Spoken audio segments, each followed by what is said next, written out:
All right, y'all. What's up? It's your girl DJ Queen here. As always, I'm here with the Spotlight Artist because that's the only time y'all get to see me. Tonight, we got Nathaniel Swopes Jr. in the building, okay? I want to keep saying Swoops because that's what it looks like in my mind, but it's not. It's Swopes. And he is the CEO of Nathaniel Swopes Athletic Recruiting and Scouting. So say what's up to the people. How y'all doing out there? How y'all doing? Let's scoot you a little bit closer. There you go. He is tall. How tall are you, matter of fact? I'm 6'6". How short are you? He talking about how short am I? First of all, I'm average height for my age. Okay? Okay, I'm a solid 5'4.5". Period. So let's just jump right into it. Swopes Athletic Recruiting and Scouting, how did it start? Well, as a high school coach, I was kind of the assistant coach that helped recruit kids to come to the high school and things like that. So it went from there, and I have a family member or uncle who works at Lemoyne College in Memphis, Tennessee. Okay. And I started sending him kids from Chicago, and those kids helped his program improve from 10 and 22 to 22 and 10. And they were one game away from making an NCAA Division II tournament. Wow. And so it was my uncle, Coach William Anderson, who was like, "You're like really good at this, and you need to turn it into a business. It's pretty much like it's time out to stop doing it for free, and really turn it into a business." And that's how I started. And I kind of took it from there, and did the LLC and got NCAA certified, and wow. And just branched from there.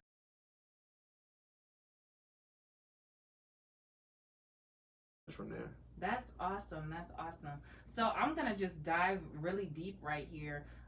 What sets you apart from like other recruiters, recruiting companies? What's that edge that you give or bring to the table? I feel like I'm more personal. Okay. A lot of our children in the neighborhood, they need more help than just going to college. Like filling out FAFSA. Like I personally filled out FAFSA for 4 kids and with parents, because a lot of parents don't know how to do it, and giving them information on just how to be eligible and getting into school, about how many credits they need to stay eligible, how many credits they need to get back in school, and how many semesters they need to be eligible for school. So I feel like I'm more personable.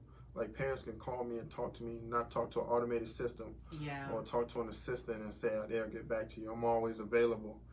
And I feel like a lot of the parents, especially in the neighborhood, like they need that, because a lot of them don't know. A lot of these kids are the first in their generation or in their whole family to go to college or even think about college.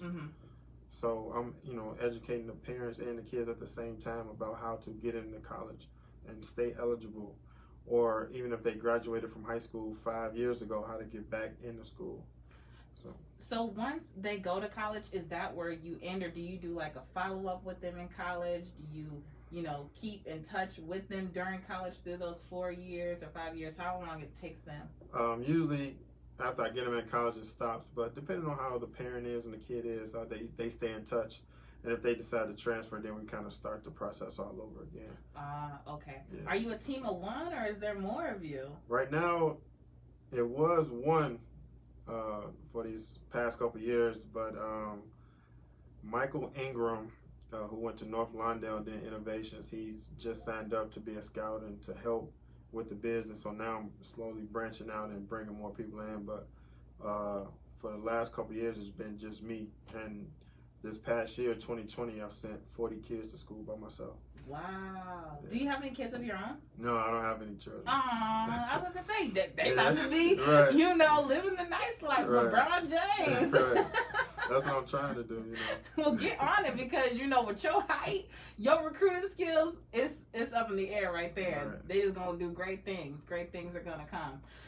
How do you get these, connects with these colleges and NCAA people? How do you get those connections so that you can put them in connection with these scholars, these kids, these students? Well, it started out getting on every single website and getting the college coaches' emails off the website. And I literally send the kids information to every Division I coach, every Division II coach, every NAI coach, every JUCO coach, and then the coaches that respond back from the emails, I ask them for their phone numbers.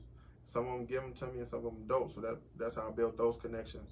And also I went to the Final Four in Minnesota, and just met I met Tubby Smith, I met John Thompson, and just going up to them and talking to them.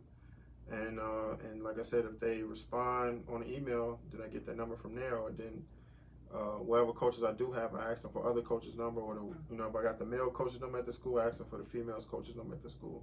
So, I just network like that, and just being real aggressive and just going like that. Oh, also, if the kid from the email, so if they get hit up by schools that I don't have, they tell me, and then I get the numbers from the kid. Oh. So I build it that way too. So, like if I have like Texas A&M number, but the kid's getting recruited by like Texas State, they'll send me those numbers of those coaches. So that's how I build it as well. Wow. Yeah. What's like the average age that a kid should start looking at that recruiting process? Scouts looking at that child, like what is that age range that when that starts to happen? Well, technically they can't recruit the kid until the end of their sophomore year. Okay. But I think parents should start freshman year, like right after 8th grade. And as a coach, I used to be upset at that parent that was recording every game and coming to talk to the coaches. But that's how parents should be. Parents should be recording every single game. They should start their kids a YouTube page. Because it's free, and they need to record every game, every AAU game, every workout, like record, and put it on the YouTube page. After that, make a highlight of that year, and they should start like freshman year, record everything, record every game. Now, do you help with that process as well? Like, so do you do like the highlight reels? Do you do like the here are my specs type deal? Do you help with that process? Because I know. When I was in high school, I ran track, and you kind of need to have like something to show for yourself, because you can say, "Oh yeah, I do this," but they need to see it. So do you help with that process? I just give them the information, and through the kids that I work with, they learn how to make their own through like iMovie. So if they record it on their phone, and they can take certain clips from their phone, or on Huddle, they can record Huddle with their phone and put all the clips in iMovie, and then make their own highlights. So what I've done, the kids who send me video through their phone, I've uploaded it on YouTube, so I help like that. And I upload it to my YouTube and then send out the link. But I give the parents the information on what to do, or the kids who, struggle with parent connection. I say, have a friend record on their iPhone, or that whatever phone that they have, and, just record everything, and then I help them put it on YouTube and tell them how to do it and things like that. So I just give them the information, and then we just go from there. When you were, let's say in high school, did you play any sports? Yeah, I played basketball, football, and I ran track, and I played some boys volleyball as well. And did you feel like you needed someone like you in your corner to help you navigate through these high school sports and, actually getting recruited and scouted? Exactly. That's where it started. Nobody, came to any of my games or things like that, so that's just how it started, as far as just like helping getting recruited, because I felt like I didn't get the chance to be recruited by colleges and stuff like that. So that's how it started. I didn't want any kid to feel the pain that I felt, as far as like not being recruited for college, or coaches not knowing about you, whether you played or you didn't. Is that your?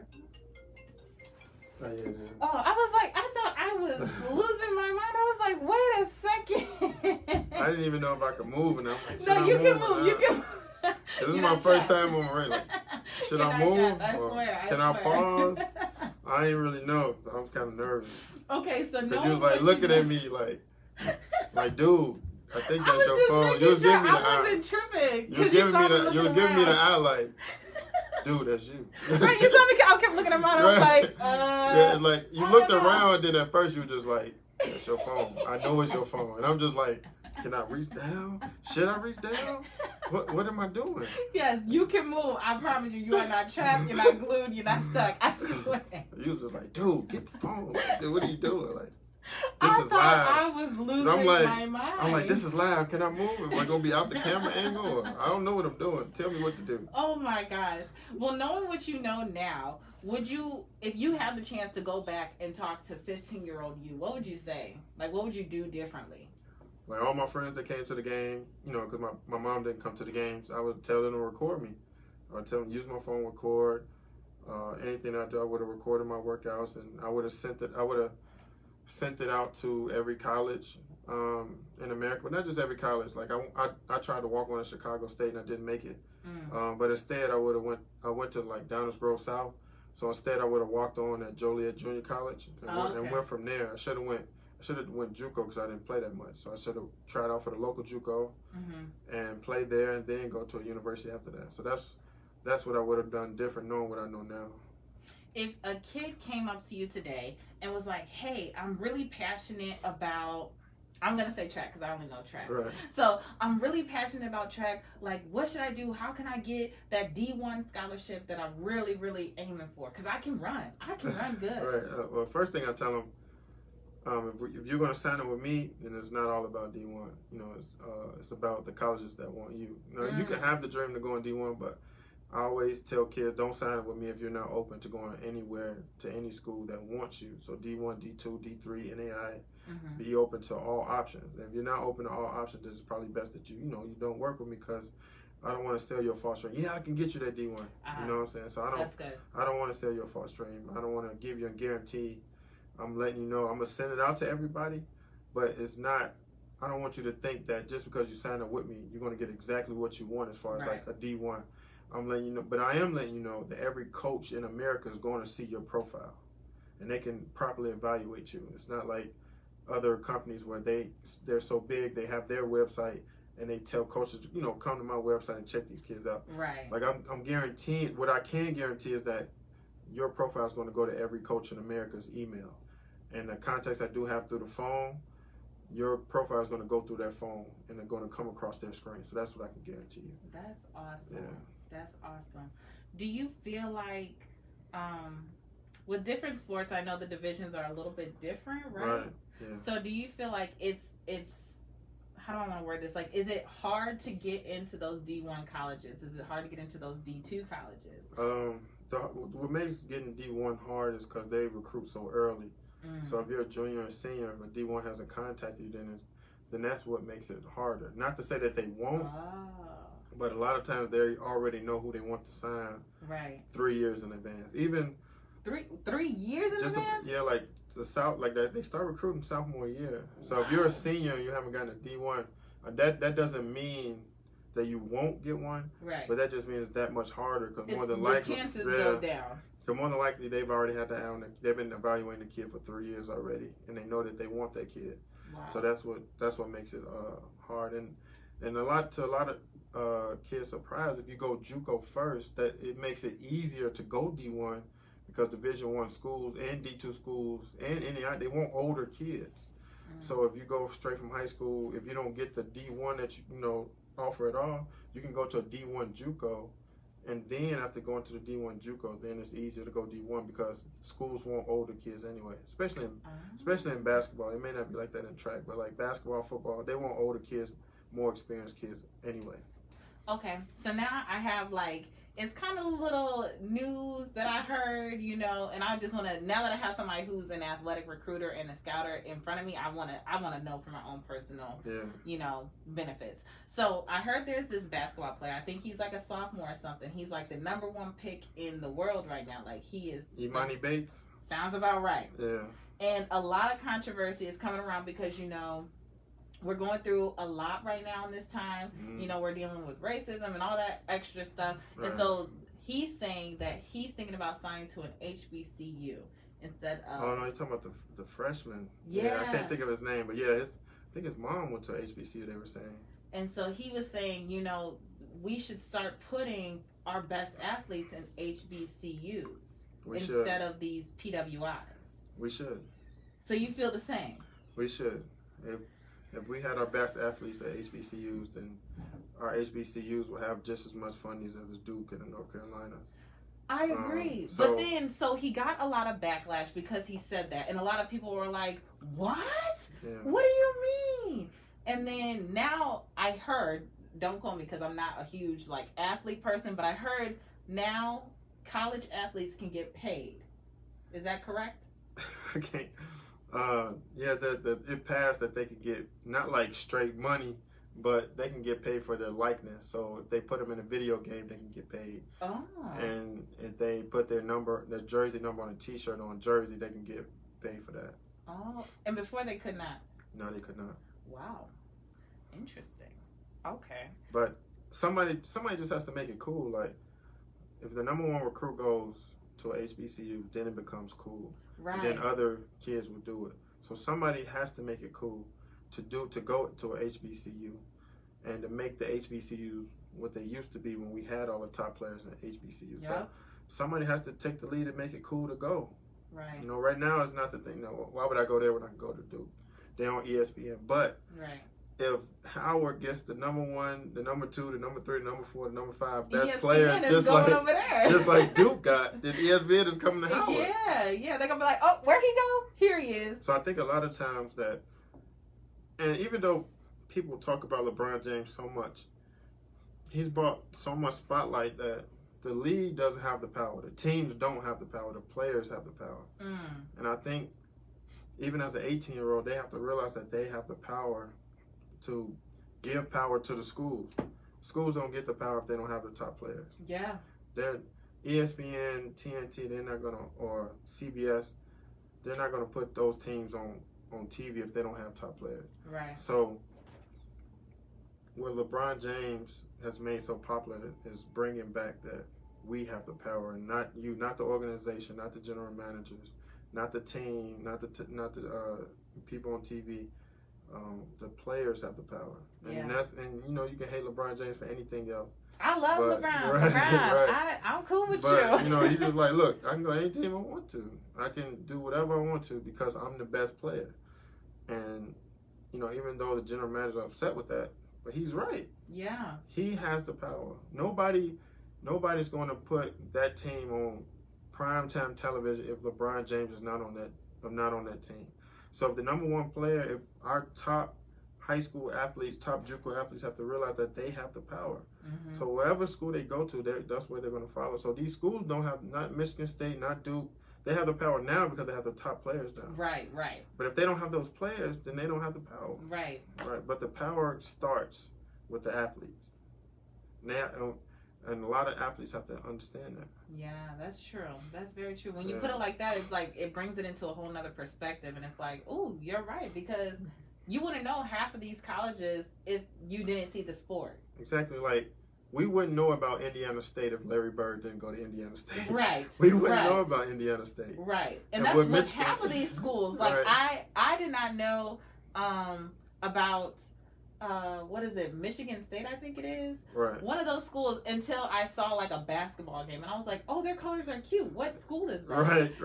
So and so it's just something as simple as putting their colors on a jersey and having somebody else who's a spectator who's like, oh, okay, and then looking up that school and they're like, oh, well, now I want to go to Michigan State. Right. Because of the players. Right. So, my question just lost me. Jeez. That's okay. Let's keep going. So, with the swoops, athletic recruiting and scouting, where do you see the business in 4 years from now? I want to be as big or bigger than NCSA.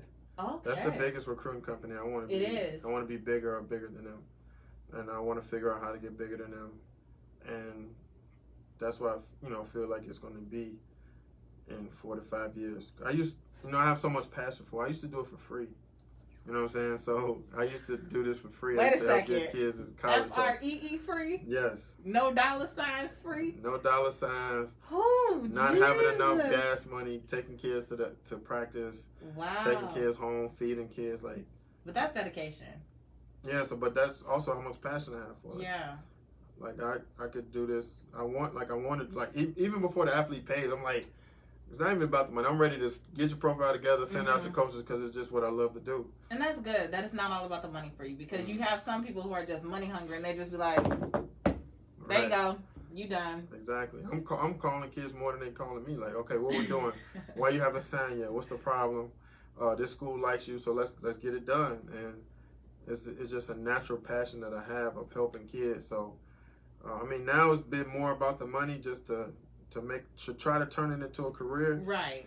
And I've had a lot of backlash for, you know, people like, well, you should be helping these kids for free. You should be charging these kids, but you know, but if they would have went, you know, somewhere else, they're gonna get charged. Exactly. Right. So, yeah. Don't let them play you. No. A lot of times, you know, I feel like I get a lot of backlash. Of course, you know, the race thing, but yeah. And you know, of course, people want discounts. Oh, well, man, you know, I've been knowing you. You know, we from around the block. Right. Yeah. You watched Little Junior grow up. Right. So, but in general, I just like helping people, and you know, in my heart, like I want to be bigger than NCSA, and I feel like I'm going to be bigger than NCSA. I feel like I know how to use social media. Like I pay Facebook to share it, so I have people in all different states.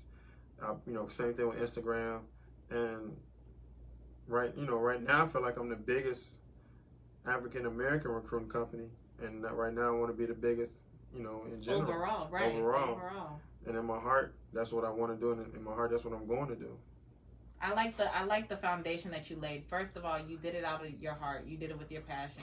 And then next, like you're building on top of that. So it's not only just your passion. Now you have dedication to branch out, not just in Illinois. Now you're in California. I think you said New York too, right? Right, New York, New Jersey. Yeah. Pennsylvania, Florida. Yeah. Mississippi. So ooh, Mississippi. Yeah, I had a young lady sign up from Mississippi this year. So every time she talked, I was like, "You got a deep accent." She was like, "Southern Mississippi." I'm like, "Oh, you from Mississippi, Mississippi?" Right, down under. Right, okay, all right. But yeah, Indiana, Michigan has treated me so well, especially Kalamazoo, Battle Creek, Ben Harbor area. They've been really great to me. That's awesome. So I just want to just keep growing. So, and what helps me grow is when a kid signs, I tell them to share it from my page to their page, and then their friends are hitting me up, you know, stuff like that. Yeah. Then the whole basketball team's hitting you up. Right, exactly. Like, hey, you helped Junior. Look I'll play better than him, so I know you get me in school. I dunked on him in 8th grade. Like, not I play better than him, so I definitely can get some. Right, exactly. How has COVID affected the recruiting process for you? Business-wise, how has it affected you? COVID has been the best thing to happen to my business because they're not able to play, so they need a recruiter service to get out there.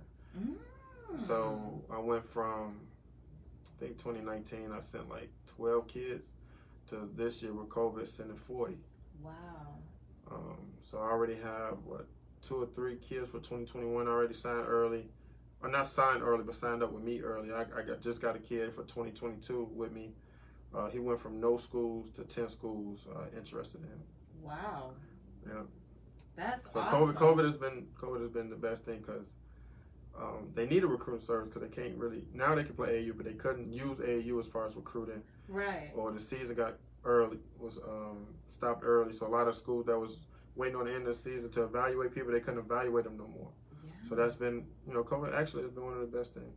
And that's crazy because I thought it would actually be the opposite because I was like, oh, they can't play right now. But whatever tape they had, that's what I sent out. Wow. And so COVID has been the best thing. That's awesome. Do you foresee sports going back to normal after COVID? When I say that, I mean like spectators, basketball, like a contact sport coming back into colleges and high schools. Do you see that? I think it will. I think it will come back. After the flu, it came back, so I think it will. But hopefully, we can get under control to where it is kind of like the flu, where you take a shot every year, and if you get it, you get it. If you don't, you don't. Hopefully, we can get under control like that. So I think sports will come back as it was. Do you have any athletes who are discouraged because of COVID? They're discouraged to, put themselves out there to get recruited? No. Kids are really, a lot of kids are really hungry about going to college. Okay. Because I mean, my little sister, she's going to college. But a few of her friends, they're like, we're not going back to school, so why even bother type attitude? Well, yeah, some kids have just said, like, I may sit out a year just to see if my recruiting will be better for 2021 than it is now because of COVID. So I've had that. But nobody's been discouraged. People still want to go. That's awesome. Now, how do you feel with athletes? Because in high school, he was the star basketball player, okay? But his academics were horrible. Like, horrible. He could barely spell his name type deal. But he still got signed. Mm-hmm. So how do you tell athletes, you got to keep your academics up, or do you tell them they have to keep their academics up? I do. So like the kid I have signed up for 2022, we sent this stuff out, and Dartmouth hit back. He has a 3.0, and they're just like, he has to get his GPA higher to like a 3.5. So that's something I told the family, like, he has to get it up to a 3.5. I have a 2021 7-foot kid who had like a 1.9, and I was like, if he wants to go to university, he has to at least get a 2.0 or higher, for as far as his GPA. And some kids hit me up who went to college and they stopped and they may have dropped out of the first semester. And then I tell them the rules. I said, well, if you want to go back to school and play, you have to have at least 24 credits and a 2.0 GPA. So I tell them the rules and what they need to have in order to get in school. And so yes, I do go over academics and go over how many semesters they have, how many credits. So like you get 5 years to play for as far as D1. Okay. As far as D2 and NAI, you get 10 semesters. So if they've been to college before, I say, well, how many semesters have you done? They say, well, I did 4 semesters. So I say, you have 6 semesters left for eligibility. And so I let them know, then I ask them their GPA and what they need. So like full-time credits actually hurts your eligibility. So like if they have 10 semesters, and like if you redshirt, now you have 8 semesters, so that's 4 years. So if they couldn't find a school and they still go to school and take 4 semesters, that actually hurts the eligibility even without playing. So a lot of kids, I tell them, if you're already been in school some semesters and you need to sit out to get your grades up, then I tell them to take part-time semester, because part-time semester doesn't hurt your eligibility. Oh, yeah. That's a gem. Y'all, I'm giving a lot of I'm giving a lot of free game out here, man. Not charging. Giving a lot of free game. I would think like, oh yeah, let me do, just. Yeah, they go take a full semester and then it hurts the eligibility. Wow. So if you're trying to play ball or play a sport and you're in college, take a part-time semester until you find somewhere to play. Wow. Now, what do you tell that student who is constantly switching schools? Like, do you think that hurts or hinders them when they're constantly switching schools to play, a sport? There's so many schools. I know a lot of kids say that they don't want to be transferred, but no, I tell them not to. Try to not to and just work it out. As far as if you're not playing, try to work through it. But if they want to do it, they can, because there's a lot of coaches that need players. So a lot of coaches, like I said, they like older kids. They like transfers, so they'll be willing to take them. So if that's something that they just wait until to find the best spot and they want to transfer, I mean, it's always up to them and the family, but it won't hurt them. Okay. Because I knew this one guy. He was transferring. Right. They just got to make sure that they do it. D1 to D1, they got to sit out. D2 to D2, they got to sit out. NAI to NAI. So, but I think if you go like D2 to NAI, you may not have to sit out, or D1 to D2, I think that's what changes it. So, but like I said, it's about the semester. So if you got to watch the semesters if you're transferring, and make sure you don't have to sit out. Because if you sit out, then you got to make sure the school's going to still give you a scholarship even if you go part-time. Or if you're still going to get your Pell Grant or other grants from the state. How do you remember all this stuff? This is a lot to remember. To just tell somebody. This is a lot. So I got to give a shout out again to my uncle, William Anderson in Lemoore, North. He told me everything. And, I remember I asked him, I called him, just like Kobe did Mike, called him 3 in the morning. Hey, so this kid got 36 hours. Wow. He did 3 years. So he would tell me, he was like, look, you got to start writing this stuff down. So he's like, don't be calling me 3 in the morning. Right. So I just remembered, and, I want to be good at it. And so I remembered, and I tell kids the same thing he told me about eligibility rules. And that's just how I started just learning that thing, like learning how much English and math and science they need in order to transfer, how many credits they need coming out of JUCO. Like they need at least 48 credits to leave JUCO and go play at the university. So just, things like that. Wow. It's a lot. It's a lot, y'all. It's a lot. Because don't even ask me, like, who can be redshirted? Don't ask me. I don't know. Right. Google it. I can't help. Let everybody know where they can find you, like your website, your Facebook, all of that. Well, Swopes Athletic Recruiting and Scouting on Facebook. Swopes Athletic Recruiting on Twitter. Swopes Athletic Recruiting on Instagram. I'm on all 3. And, Facebook, Twitter, and Instagram. All right, y'all heard it here. Swopes Athletic Recruiting and Scouting with Nathaniel Swopes himself, Jr. Yeah. He's a junior. I am a junior. I think I always, whenever somebody's a junior, I always drop the junior for some reason. I'm like, nah, you not no junior. Yeah. But Nathaniel Swope's junior. You don't want them checks going to senior, so make sure you use the junior if you want your checks coming to you. Because they're going, oh, I came into some Right. money. Okay. No, the crazy thing is I went to pay my tickets, and they were like, you got tickets from what year? I was like 12 years old. They was like, but it's the same name. I was like, no, that's not me. I didn't even have a driver's license then. So make sure you use the junior because you don't want to be paying for tickets when you were like 10 years old. That's horrible. Well, thank you so much for dropping gem after gem after gem. We really appreciate it. And everybody check him out on Facebook, Twitter, and Instagram, Swope's Athletic Recruiting and Scouting, especially if you have a high school or middle school athlete out there who needs some assistance in getting to that next level, because he can do it off the top of his head. I will get him to that next level. He can do it off the top of his head. No thought needed. Right. So hit him up. Go on his Facebook, Instagram, or Twitter. Let him know what you need, and he will be of service. We are going to be closing out tonight, so I will talk to y'all next. Thank you very much for letting me be on the show. Thank you for coming.